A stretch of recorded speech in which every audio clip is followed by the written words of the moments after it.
Bueno, buenos días a todos.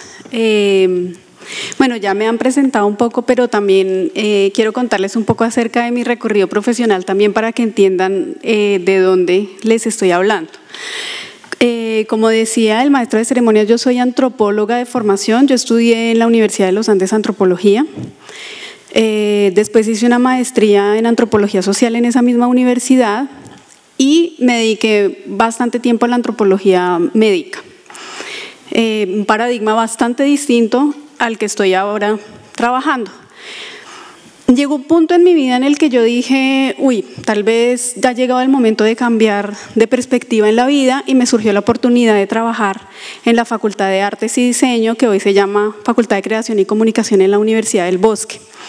Y eso pues ha enriquecido muchísimo los diferentes puntos de vista que he podido construir a lo largo de mi trayectoria profesional.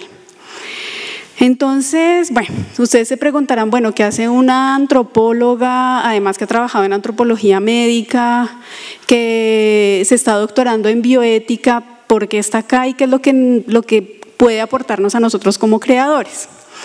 Resulta que cuando yo comencé a trabajar en la Universidad del Bosque, en la Facultad de Creación y Comunicación, comencé a trabajar el tema de la investigación-creación específicamente, y allí me topé con una serie de encuentros y desencuentros de la práctica creativa con las otras disciplinas. Y yo como antropóloga, digamos, ahí viví una serie de conflictos importantes, en particular porque yo sentía que los creadores estaban muy a la defensiva y oponían muchas resistencias frente a las formas de hacer investigación de otras disciplinas. Entonces, junto con Melissa Ballesteros, que es la coautora del libro del que les voy a hablar ahorita un poquito, comenzamos a trabajar este tema de la investigación-creación, y lo que tratamos fue como intentar entender de dónde venían esas resistencias y esas dificultades de articulación, y cómo podíamos más bien generar puentes entre las distintas disciplinas para nutrir los mismos procesos creativos que se estaban dando en la facultad. Bueno, digamos que esa es la primera explicación que quería darles de por qué estoy aquí parada. Y la otra explicación tiene que ver con el título de la ponencia. Generalmente cuando yo escribo me sucede que el título yo lo pongo al final. Generalmente en este tipo de eventos a uno le piden el título al principio, pero cuando uno ya termina de desarrollar todo se da cuenta que al final puede poner un título que se ajuste mucho más a lo que uno finalmente va a terminar diciendo. En ese sentido les traigo una ponencia cuyo título cambió, que se llama Dificultades y resistencias en la investigación-creación, una propuesta de estructura y método. Entonces, ahora sí voy a dar inicio a la presentación como tal. Bueno, el libro del que les dije ahorita lo trabajamos, como ya les hablé, con Melissa Ballesteros. Melissa Ballesteros es actualmente la coordinadora de la Oficina de Investigaciones de la facultad donde yo trabajo. Y ya llevamos, van a ser 6 años en el tema de investigación, creación y tratando de construir una postura y una propuesta desde lo que hemos observado que realmente ocurre en la realidad en universidades como en la que yo trabajo en Colombia específicamente, muy desde lo local, ¿no? Entonces, nosotras propusimos un proyecto de investigación que fue financiado por la convocatoria interna de la universidad, cuyo objetivo era tratar de construir una visión desde la facultad acerca de lo que es investigación, creación, y que aportara herramientas específicas para los creadores que pudieran de alguna manera defender sus posturas desde cómo la investigación, creación puede producir conocimiento. Esto fue en 2014, ustedes saben que en 2014 se formó la Mesa de Artes, Arquitectura y Diseño en Colciencias y comenzó a darse reconocimiento a productos de nuevo conocimiento en los modelos de medición desde ese año, en los modelos de medición pues, de los grupos de investigación desde ese año. Entonces nosotras hicimos un proceso básicamente de investigación cualitativa donde hicimos entrevistas, hicimos documentación de los diferentes artículos y textos académicos que encontrábamos sobre investigación-creación. Hicimos la exploración, digamos, de material verbal a partir de entrevistas, grupos focales con profesores y estudiantes de la facultad, y resultó pues este pequeño libro que se publicó ya hace un año larguito, salió el libro.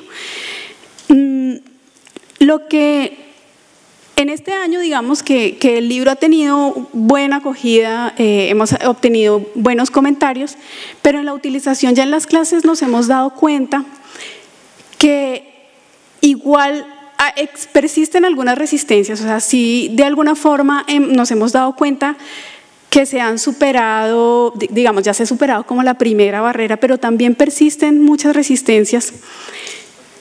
Y creo que es necesario comenzar a traer a conciencia cuáles son el tipo de dificultades y resistencias que presentan los creadores acerca de cómo pueden argumentar que sus procesos creativos en efecto pueden llegar a producir nuevo conocimiento. Ese es, digamos, el primer objetivo de la ponencia que les traigo hoy.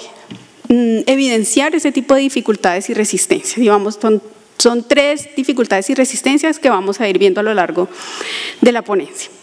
En segundo lugar, vimos también que hace falta aterrizar, digamos, estos conceptos tan complejos con ejemplos muy concretos, un poco a modo como lo que les estaba mostrando Rubén hoy, que les dio unos ejemplos muy concretos acerca de cómo la práctica creativa lleva a producir conocimientos, nuevos conocimientos que pueden ser aplicados después en ámbitos más amplios y incluso pues en ámbitos educativos. Entonces, lo que hoy por hoy ya tenemos claro es que la creación puede producir nuevo conocimiento. Eso ya está reconocido en los modelos de medición de Colciencias, pero no solamente por Colciencias, sino en el mundo. Y creo que, digamos, eso queda sentado y queda bien explicado en el libro que les presenté pues, hace un momento. Sin embargo, hay todavía 3 niveles de dificultad, que son los que ustedes pueden ver ahí. Primero, todavía hacemos una separación tajante entre la teoría y la práctica. Segundo, todavía nos cuesta trabajo entender cómo es posible que un nuevo conocimiento se pueda inscribir en un objeto plástico sensorial o en una creación. Y tercero, tenemos dificultad todavía en ver cuál es el tipo de conocimiento o evidenciar cuál es el tipo de conocimiento específico que puede producir la creación.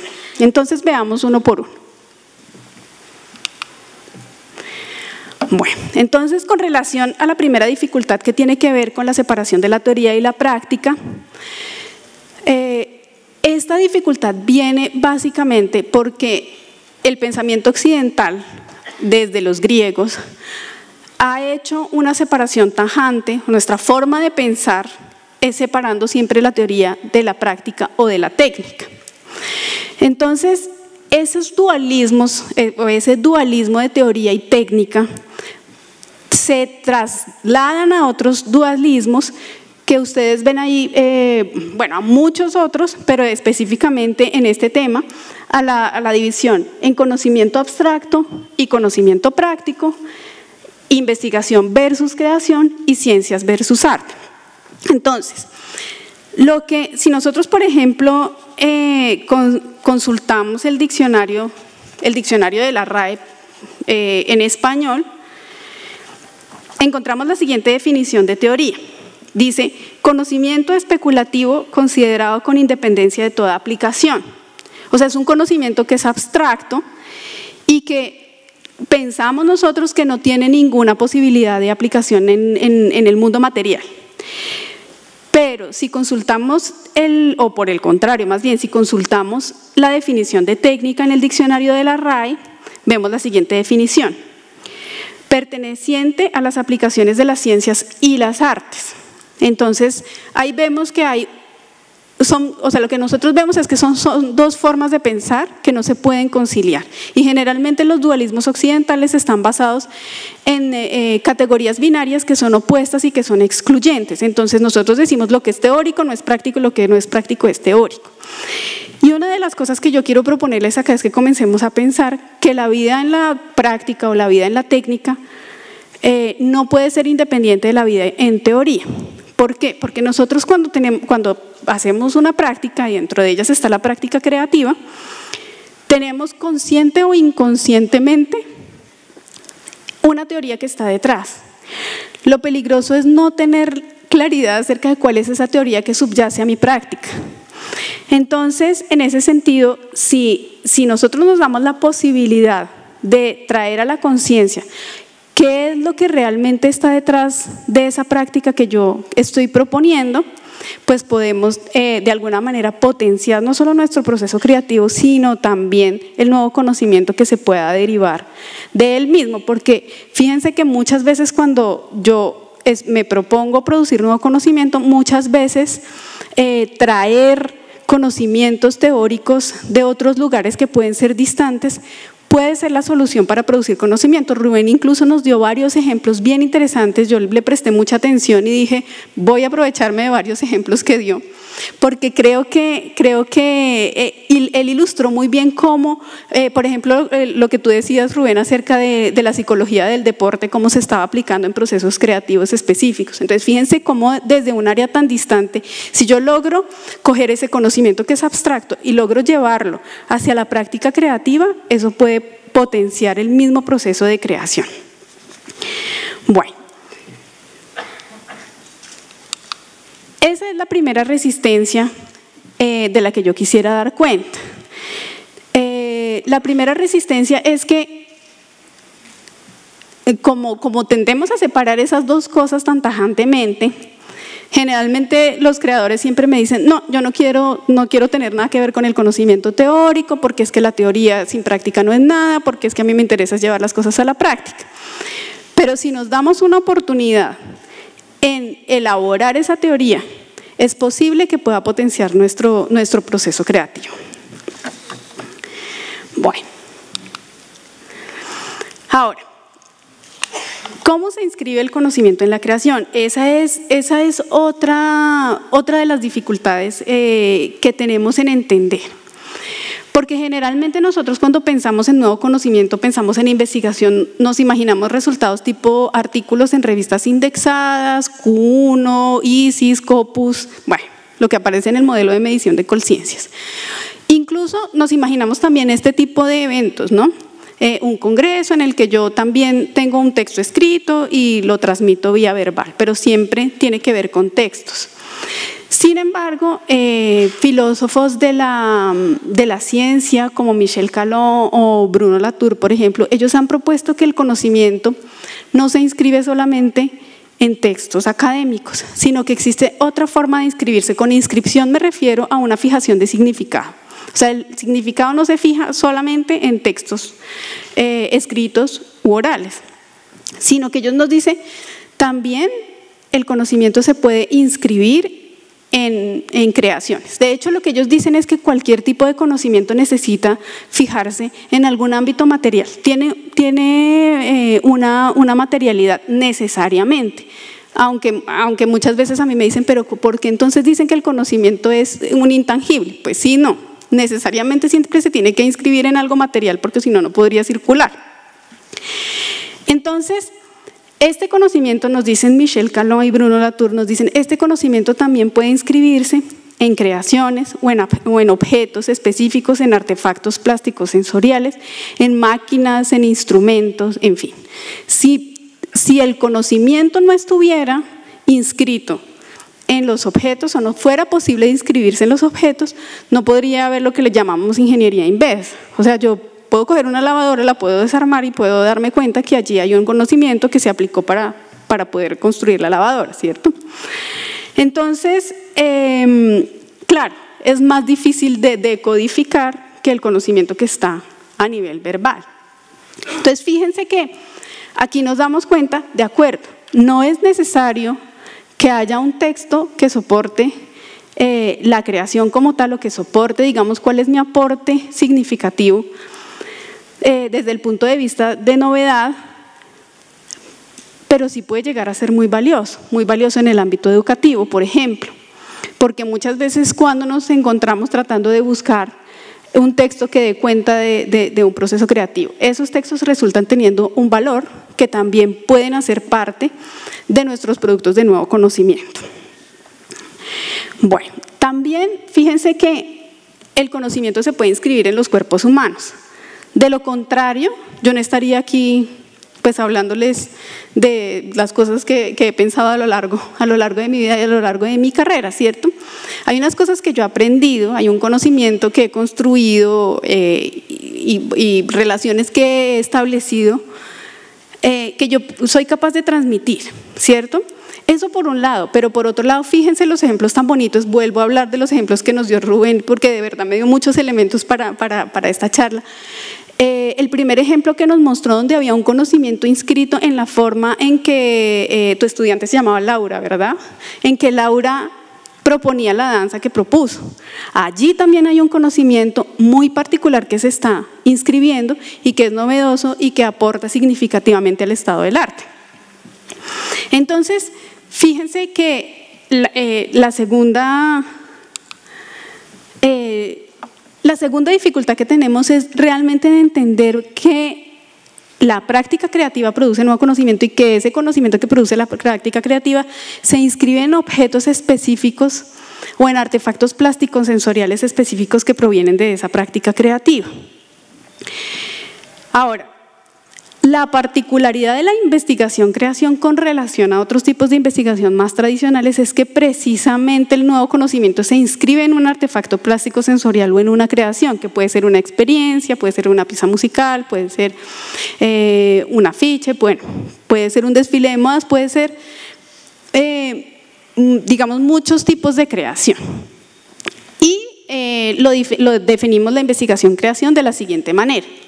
La producción de nuevos conocimientos que se inscriben necesariamente en un artefacto plástico sensorial que aporte de manera significativa a las disciplinas creativas o a los contextos dentro de los que aquellos se insertan. Se trata de proponer nuevos elementos sensibles, sensoriales y perceptibles de manera que aporten a la habitabilidad del ser humano. Fíjense que entonces el nuevo conocimiento siempre está inscrito en los elementos que son perceptuales, en la materialidad misma.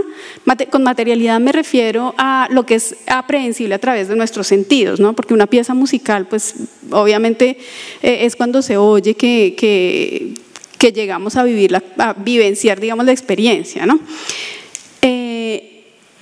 Esa es la particularidad de la investigación-creación, que el nuevo conocimiento se encuentra inscrito en la misma creación.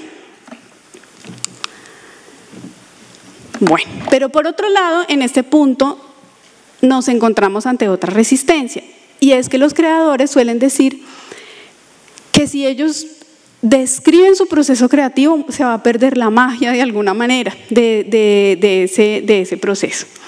Lo que proponemos con Melissa en el libro Investigar Creando es que eso no ocurre de esa manera, sino que si nosotros nos permitimos tener reflexividad e incluso dar cuenta de los procesos creativos, esto puede llegar a potencializarlos mucho, mucho más. Hay que tener cuidado también de no irse al otro lado de solamente producir entonces textos académicos como nuevo conocimiento, ¿no? Porque hoy por hoy, como les digo, pues desde 2014 Colciencias ha reconocido unos productos que son específicos para artes, arquitectura y diseño.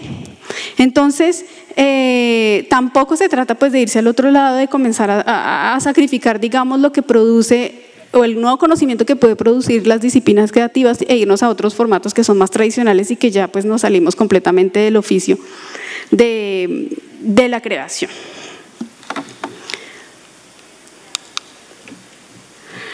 Bueno, ahora les voy a hablar un poco acerca de cuál es el tipo de conocimiento que puede producir la creación. Ya sabemos que la creación que el nuevo conocimiento se puede inscribir en una creación, que puede producir un artefacto plástico sensorial, que no necesariamente tiene que estar soportado por un texto escrito, porque el mismo conocimiento está inscrito. en esa creación. Pero ¿cómo se da esto? ¿Cómo yo puedo vivenciar de alguna manera el nuevo conocimiento que está inscrito en la creación? Y Paul McNeill nos propone que la creación puede producir 3 tipos de conocimiento: el conocimiento práctico, el conocimiento experiencial y el conocimiento cognitivo afectivo. Les voy a explicar entonces uno por uno y aquí es donde les voy a comenzar a dar ejemplos concretos. Bueno, el conocimiento práctico, en primer lugar, hace referencia, y creo que ustedes como creadores lo han vivido, uno está constantemente en contacto con las técnicas y con los materiales específicos para crear. Eso les da a ustedes un nivel de experticia, digamos, en la manipulación de esos medios que puede llegar a producir nuevo conocimiento. Traigo como ejemplo el caso de la artista británica Rachel White Reid. Ella trabaja con yeso y produce unas esculturas magníficas como la que pueden ver en la diapositiva. Hoy por hoy Rachel White Reid también trabaja con distintos materiales. Ella comenzó a trabajar con yeso, pero llega a un nivel del manejo del yeso y llega pues a crear unas obras tan limpias y tan precisas como las que ven acá. Digamos que la intención de ella es llenar los negativos de los espacios, ¿no? Entonces ella, por ejemplo, toma bolsas de agua y llena lo que está en el espacio con el yeso para crear este tipo de piezas. Y fíjense que ella logró dominar también la técnica y proponer una serie de particularidades que, si ustedes entran a esta página del Museo Tate, van a ver que hay un tutorial de cómo hacer piezas de yeso como las que produce Rachel White Reid. Entonces ahí se produce nuevo conocimiento, se lleva un tutorial y es transmisible pues a otras personas que pueden aprender a dominar esta técnica como ella la domina. El conocimiento que produce la creación es experiencial. ¿Por qué? Porque la creación propone una narrativa o lleva en sí misma una narrativa intrínseca que lo que permite es que el espectador se sumerja en una realidad, digamos, que le está proponiendo la creación y tenga una suerte de reflexiones. Ahorita vamos a hablar del tercer tipo de conocimiento. Entonces, esto lo ilustro con la obra o con la serie de Infinity Mirrors, Espejos Infinitos, de la artista plástica japonesa Yayoi Kusama. Entonces, ella lo que hace es que yuxtapone espejos y los llena, digamos, con una propuesta plástica que pueden ser sus famosas calabazas, como las que ven acá, o sus puntos rojos. Y pues esto genera, digamos, una sensación de infinidad del espacio que produce una experiencia, la vivencia de una experiencia que es muy particular. Finalmente, el tercer tipo de conocimiento que puede producir la creación es el conocimiento cognitivo afectivo. ¿A qué me refiero con eso? La creación puede, o más bien busca de hecho, producir emociones que pueden conducir a reflexiones específicas. Traigo como ejemplo que son colectivas o son personales, ¿no? De esto, hablan filósofos del arte como Jacques Rancière, como Gadamer, ¿no? Que proponen que en las obras de arte emerge una realidad que es muy particular y que cada espectador lo va a interpretar dependiendo pues del bagaje con el que venga, ¿no?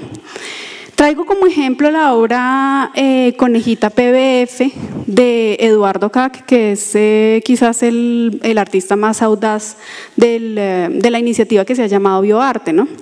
Él lo que hizo fue tomar, de hecho esta obra nunca nadie la vio, pero bueno, lo que hizo fue tomar un conejo albino y cruzarlo, hizo una transgénesis con el gen, digamos, le trasladó el gen de la proteína verde fluorescente que se encuentra en el genoma de una medusa de esas que brillan en la oscuridad, y lo que pasa es que cuando yo alumbro esta conejita con una luz negra, la coneja brilla en la oscuridad.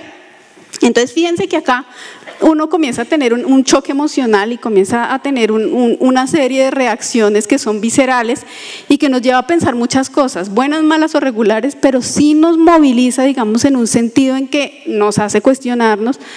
Bueno, cada quien tendrá, digamos, su cuestionamiento particular, pero produce cuestionamientos. Ese es el tercer tipo de conocimiento que puede producir la creación.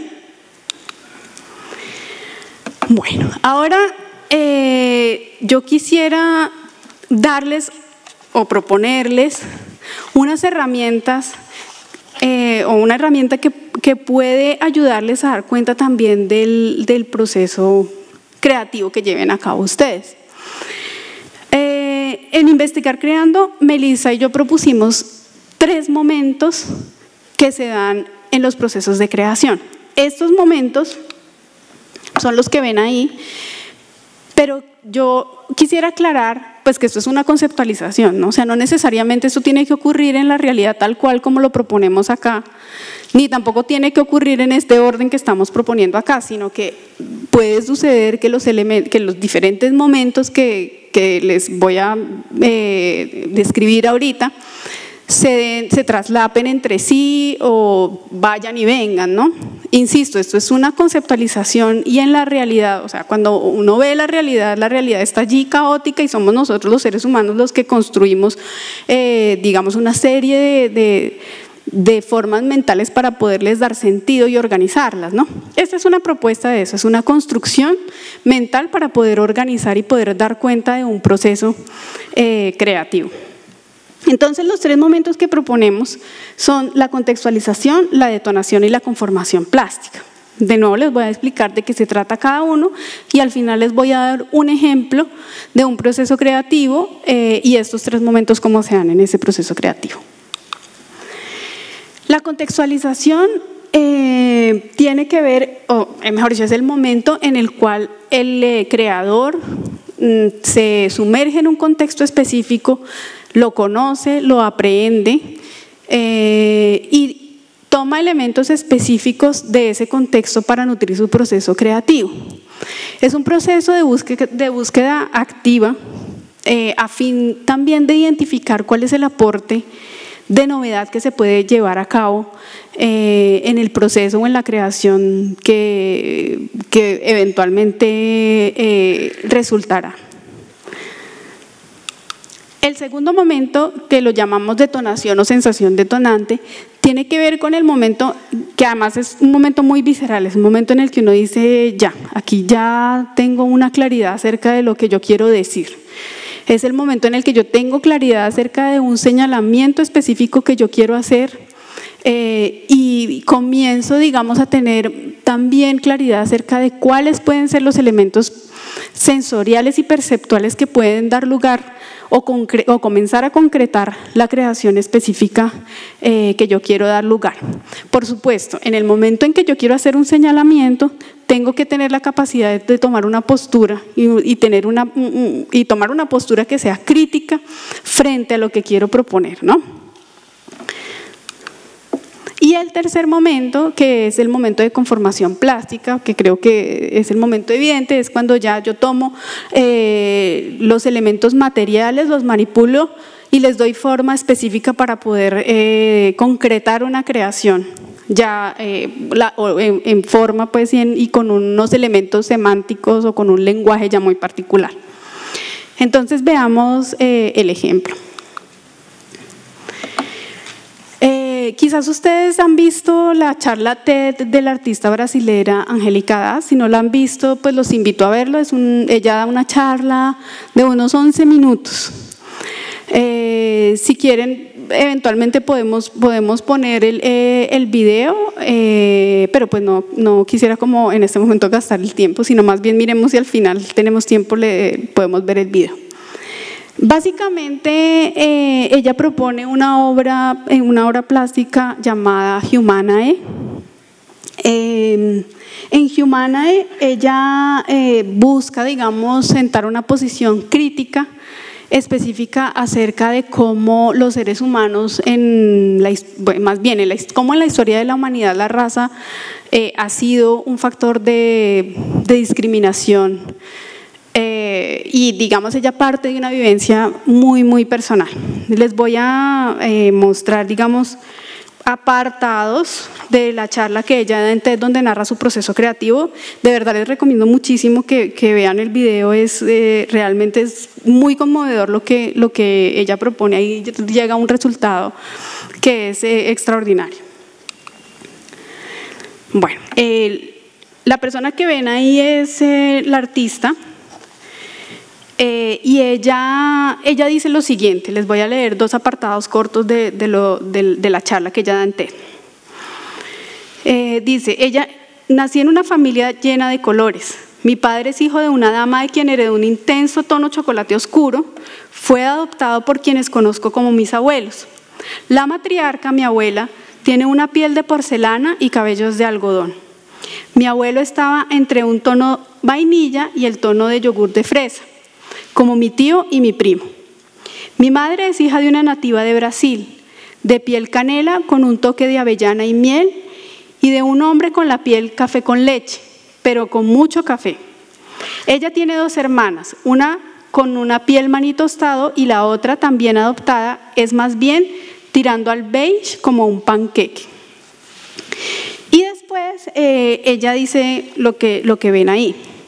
Cuando acompañaba a mi primo a la escuela, la gente me confundía con la niñera. Si ayudaba en la cocina en la fiesta de un amigo, la gente pensaba que era la criada. Fui incluso tratada como prostituta solo porque estaba caminando sola por la playa con amigos europeos. Y muchas veces cuando visitaba a mi abuela o amigos en edificios de gente de clase alta, era invitada a no usar el ascensor principal, porque al final, con este color y este pelo, no puedo pertenecer a ciertos lugares. Entonces vemos que este es el momento de contextualización en la obra que ella propone, llamada Humana. Entonces, este momento corresponde a la experiencia vivida de Das o de Angélica Das en primera persona.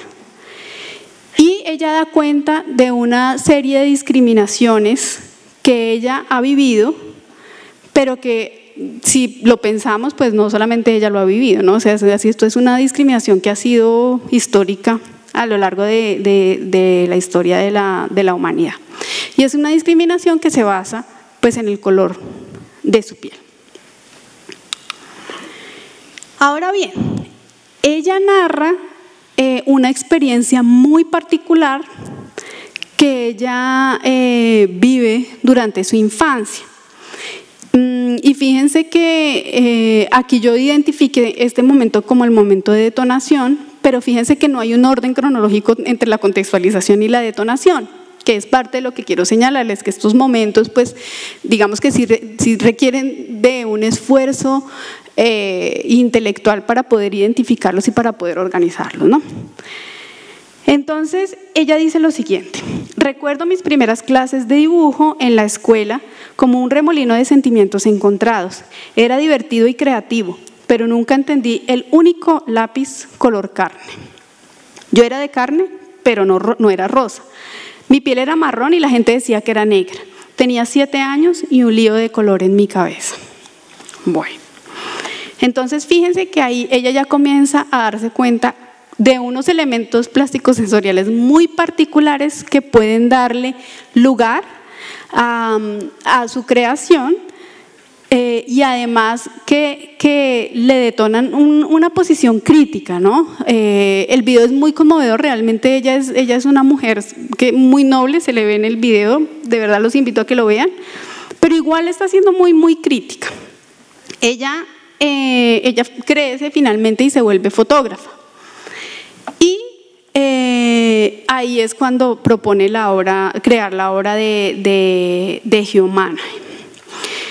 Entonces, lo que ella busca es visibilizar la diversidad en el color de la piel de los humanos, ¿no? Y quiere proponerlo como una variable que es continua y no discreta como nos han hecho creer, ¿no? Normalmente a uno le presentan que hay diferentes colores de la piel, unos negros, otros amarillos, o unos rojos y unos blancos, ¿no? Y uno va a ver y realmente esos colores tan discretos, digamos, tan absolutos, pues no, es raro muy raro encontrarlos en la piel humana. Entonces, el proceso de conformación plástica o el momento de conformación plástica, ella nos dice lo siguiente: Humana es un intento por resaltar nuestros verdaderos colores de piel, en vez de los falsos, el blanco, rojo, negro o amarillo asociados a la raza. Es una especie de juego para poner en tela de juicio nuestros códigos. Es un trabajo en curso de una historia personal a una historia universal.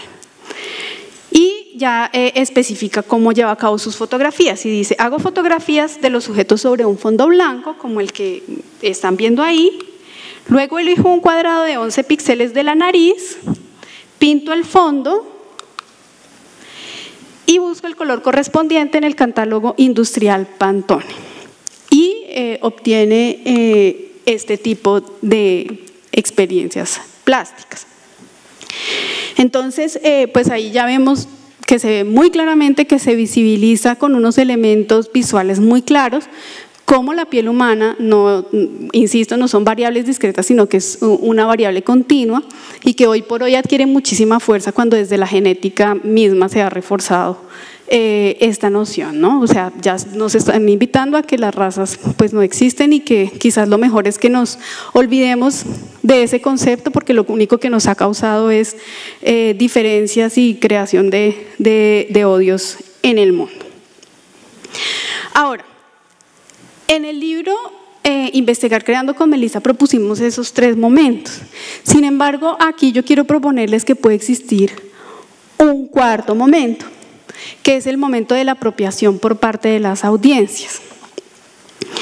Fíjense que hay obras de arte que logran trascender la experiencia personal del artista y trascender el círculo, digamos, más local del artista, como ocurrió en el caso de Angélica Das.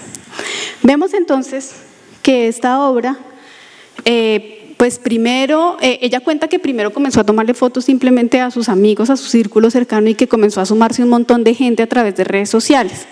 Esto llevó también a que la obra comenzara a divulgarse de una forma masiva a través de las redes sociales y a través de medios de comunicación como periódicos y revistas específicamente. Además, ella pues ya ha expuesto en grandes galerías y museos del mundo, y también la obra se ha expuesto en lugares públicos, y esta obra es una obra procesual, o sea, es una obra que sigue permanentemente creciendo. Ustedes pueden consultar la página de Humana de Angélica Das en internet y ahí ya van a encontrar pues la cantidad de fotografías que ella ha tomado, ¿no? Además, fíjense que ella cuenta que hoy por hoy también están utilizando las fotografías que ella ha tomado en las clases de dibujo, específicamente los profesores y los estudiantes. Y no solamente eso, sino también aportó, digamos, de una manera muy sensible, muy desde la experiencia, en la revista pues de ciencia política, que es de gran divulgación, que se llama Foreign Affairs, y fue portada de esta revista en 2015 para hablar específicamente desde la política, desde posiciones políticas específicas sobre el tema de la discriminación racial.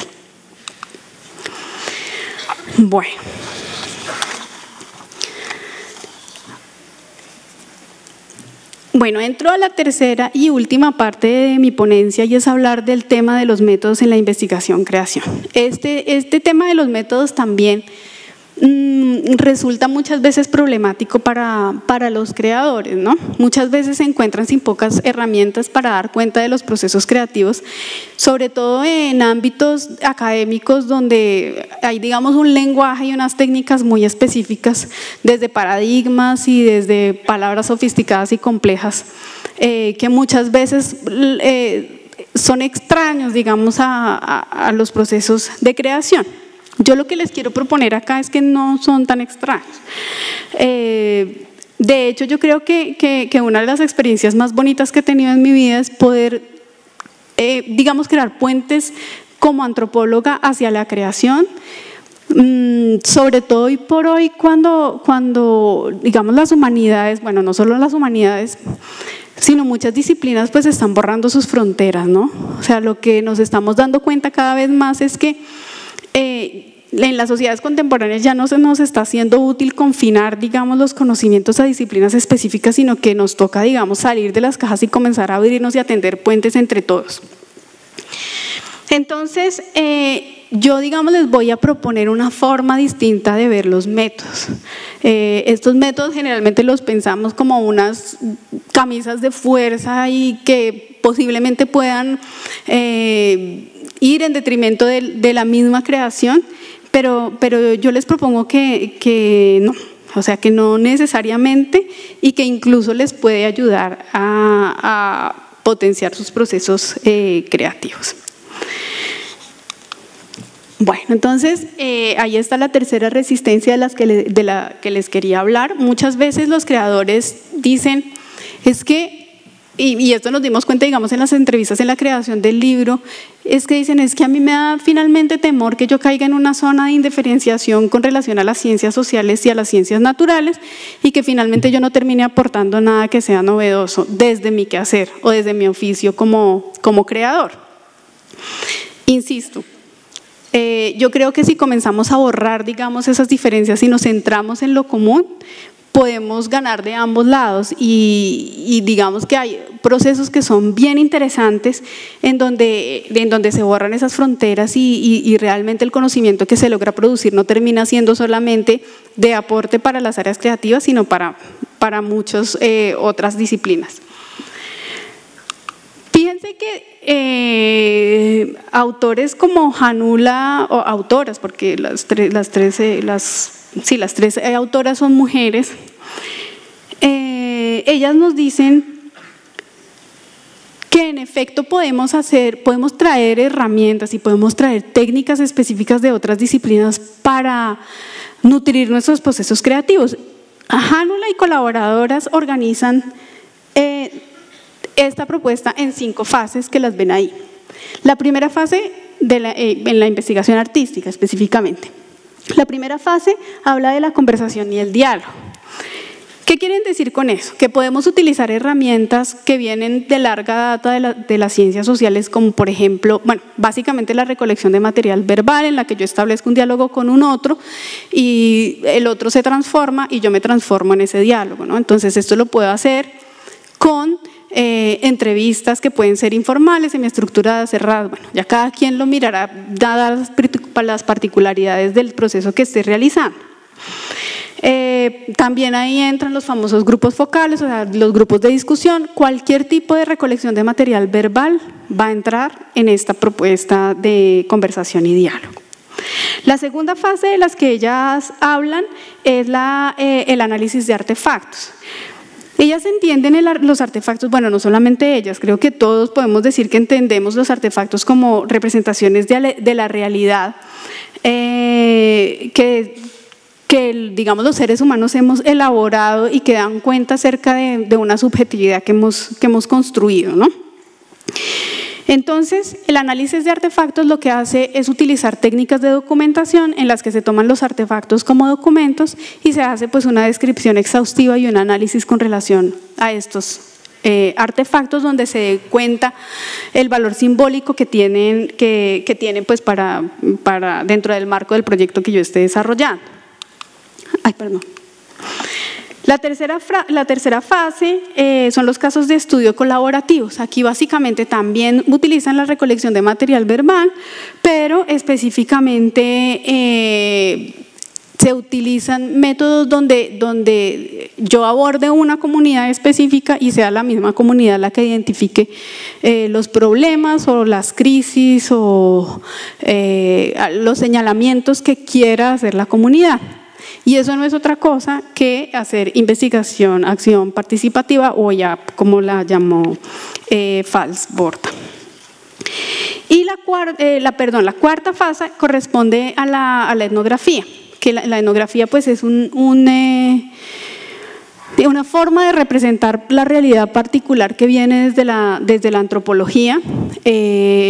La etnografía, bueno, la autoetnografía también, pero esto lo trae la autoetnografía en mayor medida, pero la etnografía utiliza sobre todo la capacidad de reflexionar acerca de mi propia experiencia, de yo cómo aprendo a través de la experiencia, yéndome pues a vivir con un otro que es diferente y distante a mí mismo, ¿no?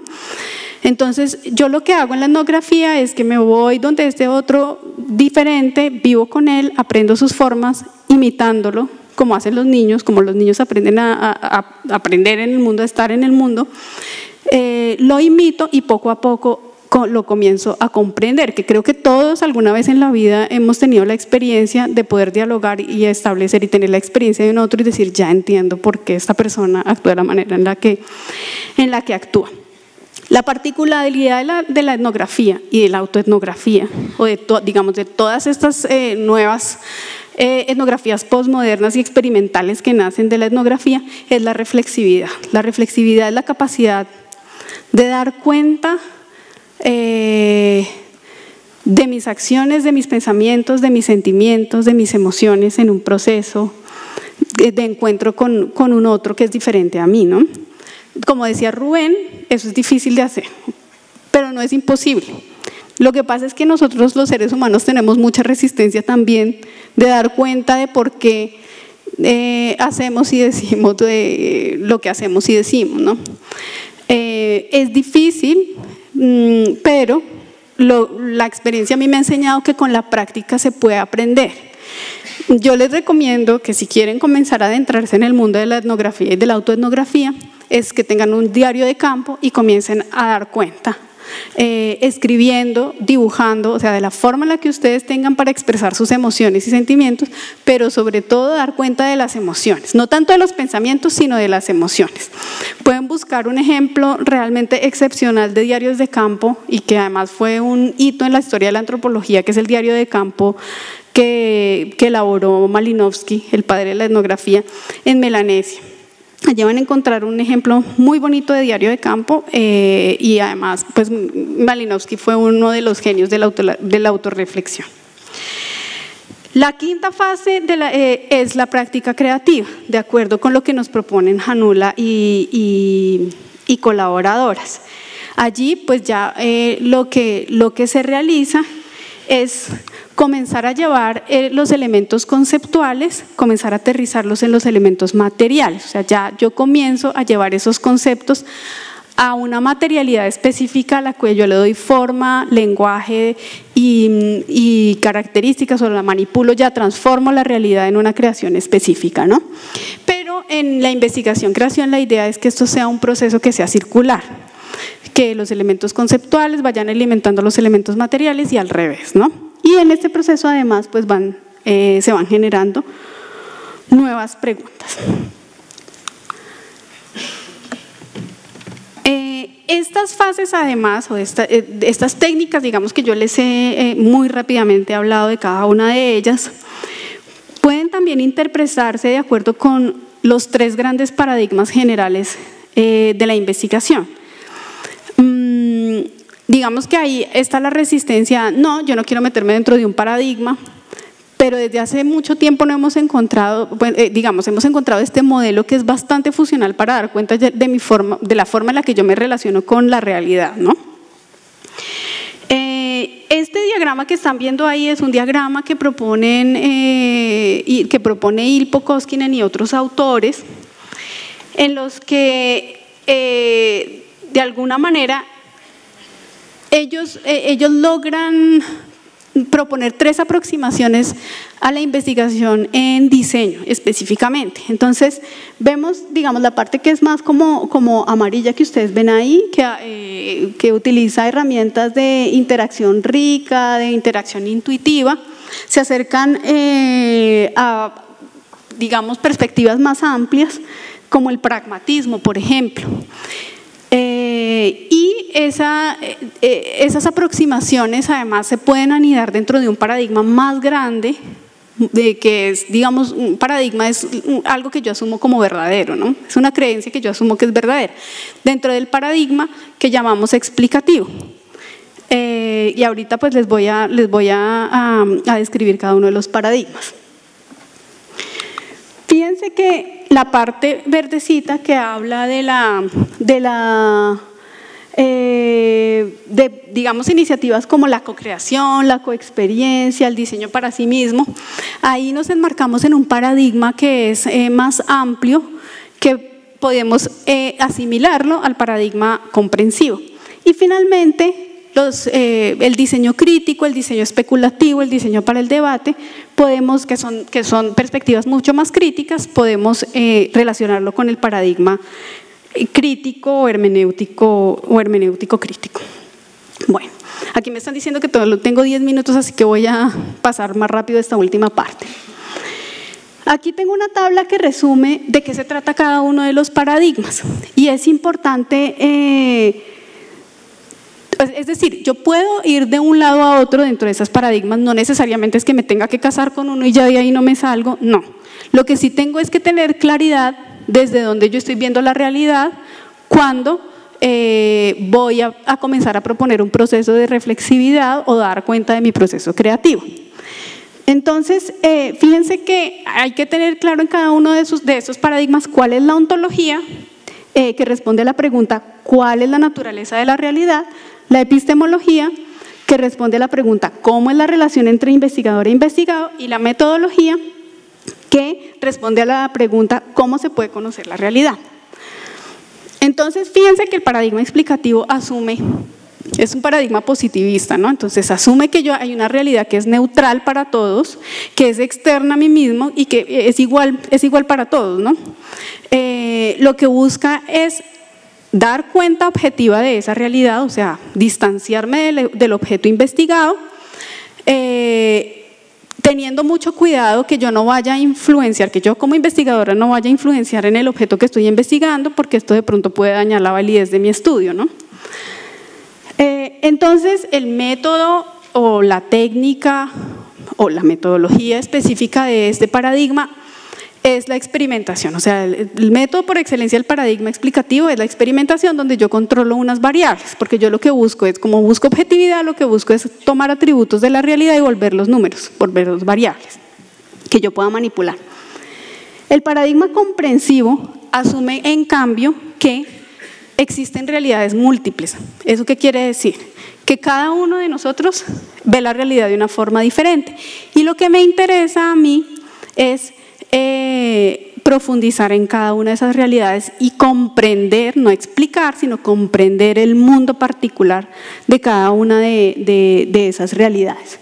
Entonces, fíjense que aquí yo ya no comienzo a asumir que yo tomo distancia de lo que estoy investigando, sino que ya comienzo a entablar un diálogo, es una relación mucho más dialéctica entre lo investigado y la investigadora.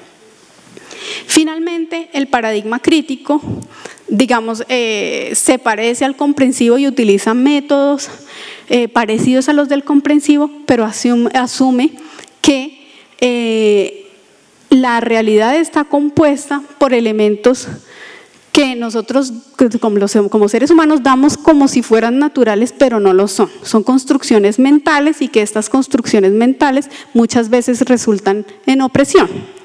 Entonces, por eso es finalmente el paradigma crítico, y uno de los ejemplos es precisamente la obra de Angélica Dass, de la que les hablé, donde ella toma una posición crítica y trata, digamos, de desbaratar las estructuras de opresión del mundo, basadas, digamos, en algo que pensamos que es natural e inmutable. Bueno, les voy a dar 3 ejemplos muy rápidos de cada uno de los paradigmas. En primer lugar, el paradigma explicativo, traigo el ejemplo de Joep Friends. Él diseñó una cámara interactiva, rica en interacción, que pueden ver ahí, y lo que él hizo fue diseñar 4 prototipos que varió, o sea, manejó variables específicamente, y estos 4 prototipos los testeó en un grupo para después evaluar cómo era la experiencia del usuario. Él partió de una hipótesis muy particular, y en la que él esperaba que la cámara enriquecida en interacción fuera más intuitivamente usable y más bella que una cámara convencional. Bueno, ahí ven el proceso de prototipado y un esquema de cómo procedió. En el paradigma comprensivo traigo el ejemplo del diseño de una de una televisión que permite compartir una película con alguien que está distante. Esto es de los autores Mark Hasensal y colaboradores. Ellos básicamente se interesaron en… bueno, queda poquito tiempo, entonces voy a ir más rápido. Ellos básicamente se interesaron en entrevistar varias personas y les pidieron que narraran sus experiencias que hubieran sido placenteras para ellos. Este es una propuesta que se basa en el diseño de experiencias. Entonces ellos analizaron varias de esas narraciones y identificaron 3 fases que eran las mismas, o sea, ya ahí fíjense que sacaron teoría y se llevaron un conocimiento concreto a algo abstracto. Identificaron 3 fases que se dan siempre en una experiencia, que la llevaron obviamente a que se inscribiera en un televisor que permitía, por medios parecidos a Skype, compartir finalmente una película con personas que estuvieran en otro lugar. Finalmente, el paradigma crítico, esta es una de las iniciativas que más he disfrutado yo, me parece que tiene un resultado realmente excepcional, que son de las autoras Ernberger y colaboradores. Ellas buscaron explorar desde una perspectiva crítica el proceso de diseño de producto y buscaban describir cómo los productos o el diseño puede generar productos que produzcan y reproduzcan los roles de género y cómo esto puede ser visualizado, ¿no? Entonces, bueno, ellas partieron de una teoría específica y de unos conceptos clave particulares, hicieron un análisis de artefactos, llevaron este análisis a un proceso creativo e hicieron un análisis cualitativo de las declaraciones de las audiencias que vieron el resultado. Ya les voy a mostrar cómo es. En el análisis de artefactos tomaron productos típicamente femeninos y típicamente masculinos y los describieron exhaustivamente, o sea, describieron cuáles eran las formas por las cuales se identificaba que el artefacto fuera femenino o masculino. Después lo que hicieron fue tomar un artefacto que usan típicamente los hombres y un artefacto que usan típicamente las mujeres, como lo son un taladro y una batidora de mano, y lo que hicieron fue invertir el lenguaje de diseño en esos artefactos y llegaron a esta propuesta en particular. Esto lo exhibieron en bienales de arte y tuvieron unas reacciones de las audiencias bien particulares, donde por ejemplo les preguntaban que si ese taladro funcionaba o si era de juguete, ¿no? Y allí pues hicieron visibles, digamos, cómo el género y cómo los roles de género se están inscribiendo en los aparatos de diseño específicamente. Bueno, finalmente, a manera de conclusión, les quisiera dejar pues la reflexión que he tratado de insistir a lo largo de esta ponencia, y es que entre más nos abramos, digamos, a la posibilidad de borrar las fronteras que nos están diferenciando entre disciplinas, es posible que potenciemos nuestros procesos creativos, y en la medida en que hagamos más procesos colaborativos y entre más nos unamos con gente distante, es más posible que creemos mayores niveles de novedad. Muchas gracias por escucharme. Ahí tienen mi correo electrónico por si eventualmente quieren comunicarse conmigo.